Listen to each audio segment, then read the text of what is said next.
For a long time in parts of Europe, vampires were treated as a real risk, not just a story.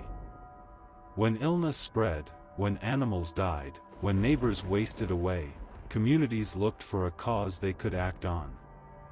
The result was a set of rituals meant to stop the dead from returning. In some regions, prevention started at the burial. Certain deaths were viewed as dangerous, sudden or violent deaths, suicides, outsiders, the unbaptized, or people suspected of wrongdoing. To reduce the chance of a return, families might change the way a body was laid in the grave.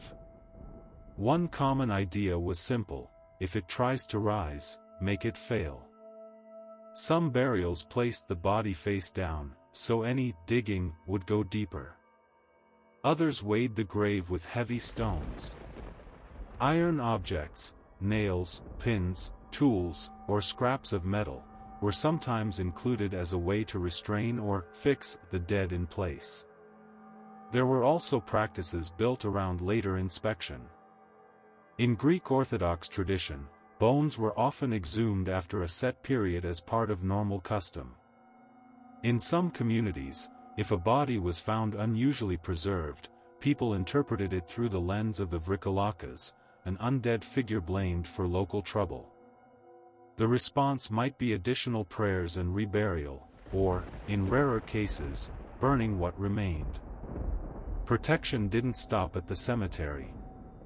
Homes were guarded with everyday defenses: garlic near doors and windows, blessings at thresholds, and plants thought to create barriers. In parts of Romania, thorny roses were sometimes associated with keeping the restless dead from passing easily.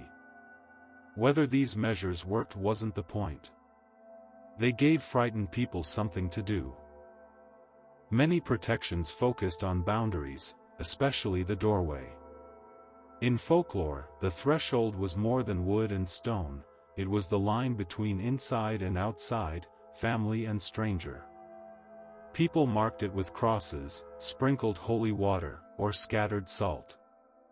Some traditions added a stranger twist: seeds or grains were thrown across the entrance because a vampire was believed to be compelled to count them, buying the household time until sunrise. When deaths continued, communities sometimes shifted from prevention to a search for the source. Reports from the early modern period describe vampire hunts, where a village tried to identify which grave held the threat.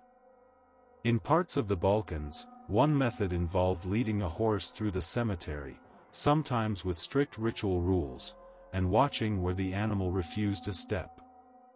It sounds strange now, but it fit the logic of the time: animals sense what humans cannot. If a suspected grave was found, it could be opened and inspected. A corpse that looked too intact, swollen, or stained around the mouth was often taken as confirmation, even though those signs can have ordinary explanations. What came next depended on the region. The most common step was staking the body in the grave to keep it from rising. Some accounts add other safeguards: separating the head from the body, burning the remains, or scattering ashes at crossroads or into running water. Across all these methods, the goal was consistent: turn fear into a procedure. If the threat had rules, then the community could have rules too. By the 19th century, officials and doctors increasingly argued that vampire outbreaks were misunderstandings, panic layered on top of disease and grief. Even so, anti-vampire actions didn't vanish overnight.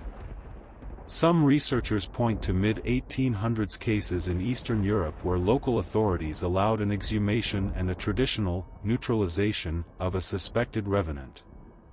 The exact details vary by report, but the pattern is familiar: a community, a cluster of deaths, and a ritual meant to restore order. There are also modern stories that show how long these ideas can persist. A widely reported case from the 1970s in rural Romania describes villagers exhuming a man they blamed for illness, then performing a protective ritual centered on removing and burning the heart and sharing the ashes in water. Whether every retelling is perfectly accurate is hard to know. What matters is that the belief was strong enough to motivate real action, and, in some cases, legal trouble afterward. Seen from a distance, these rituals aren't just strange folklore. They're emergency thinking. When medicine can't explain sudden death, when fear hits a whole street at once, people reach for something that feels measurable, a checklist, a boundary, an object, a right. Whatever the cause, the fear was real, fear of disease, of corruption, of death moving through a community like a shadow. If you lived in a village that truly believed this, would you join the rituals, or refuse them?